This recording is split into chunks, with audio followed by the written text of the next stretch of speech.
The appeals court did block Trump's efforts to remove Lisa Cook, but Trump has said he will appeal that decision. Nobody knows more about this whole case than Azoria CEO James Fishback, and he joins me now. James, before we get to Lisa Cook, what do you expect to see from the decision tomorrow?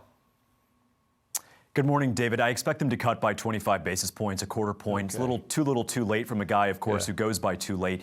The real question, of course, David, is going to be what the Fed signals for its next two meetings, the last two meetings of the year, October and December. Will they signal two more rate cuts? And will they be larger than the 25 basis point variety? I sure hope so, because President Trump has been right. The economists have been wrong time and again on this issue. Well, even though Lisa Cook is still there, you have Myron there. So now Donald Trump has three people who believe, as he do, that there should be more aggressive cutting. Are we going to see three dissenters with Myron now at tomorrow's meeting if it's just 0.25%? I think we will. I think we're going to see three dissents tomorrow. The question is to what degree they do dissent. Let's not forget, it was Governors Mickey Bowman and Chris Waller who at the last meeting in July said that when they didn't cut, they should have cut by 25.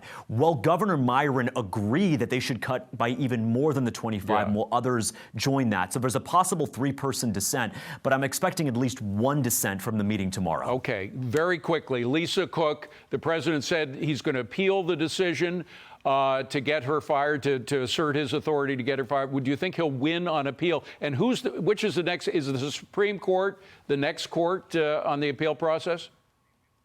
That's exactly right. The Supreme Court of the United States will hear the appeal. It was a 2-1 decision in the U.S. District Court, the Court of Appeals here in Washington, D.C. The question now is, will the Supreme Court step in before the vote tomorrow? The vote happens shortly before the 2 p.m. press statement. Will the Supreme Court send out an unsigned order that blocks her from voting at the meeting? That's what all eyes are going to be on. Hold on a second, afternoon. because that's news. There still could be, she could be pulled from that final decision tomorrow. There's an opportunity for the Supremes to do that, is what you're saying.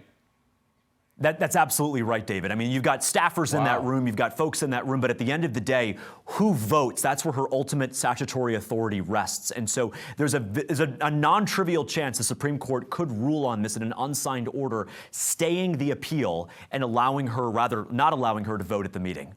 It's going to go right down to the wire. It's extraordinary. James Fishback, thank you so much. Good to see you again, James.